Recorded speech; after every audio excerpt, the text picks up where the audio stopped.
16 morts, alors que les incendies continuent à Los Angeles. Au moins 16 personnes ont été tuées dans les incendies qui font rage à Los Angeles, en Californie, depuis mardi dernier, a annoncé samedi le coroner du comté. Le coroner du comté de Los Angeles a publié une liste des morts sans donner de détails sur leurs identités.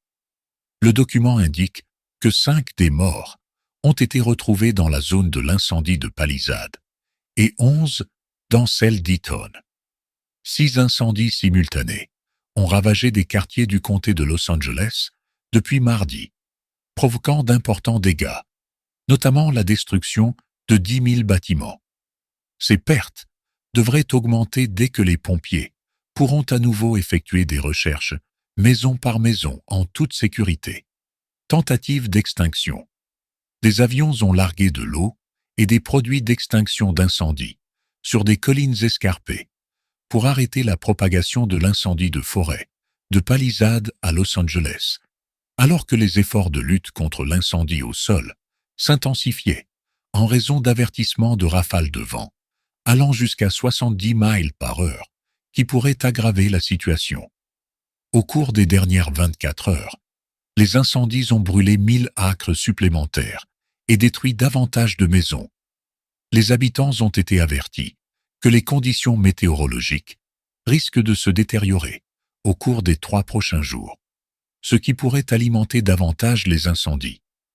Bien que l'incendie de Pacific Palisades soit contenu à 11%, il a brûlé plus de 22 000 acres, a déclaré le responsable du département des pompiers de Californie, Todd Hopkins, aux journalistes lors d'une conférence de presse samedi.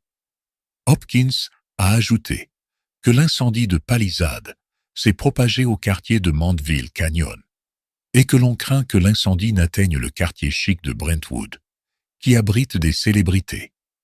Le Service météorologique national a averti d'une aggravation des vents de Santa Ana, d'un vent d'est chaud et sec, et des prévisions de renforcement des vents dans les prochaines heures dans les comtés de Los Angeles et de Ventura, atteignant des vitesses de 30 miles par heure, avec des rafales de 70 miles par heure.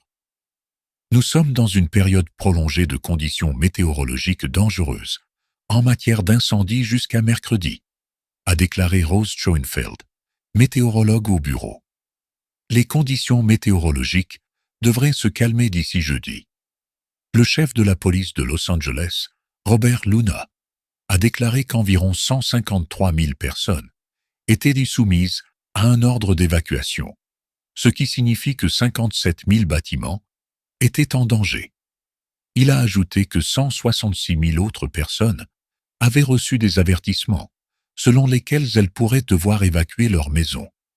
Les autorités sanitaires de Los Angeles ont averti les habitants des risques sanitaires liés à la fumée des énormes incendies de forêt.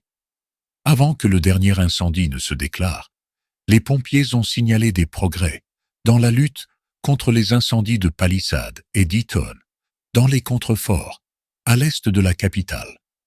Le département des incendies de Californie a déclaré que l'incendie de Palisade était contenu à 11% et l'incendie d'Eaton à 15%.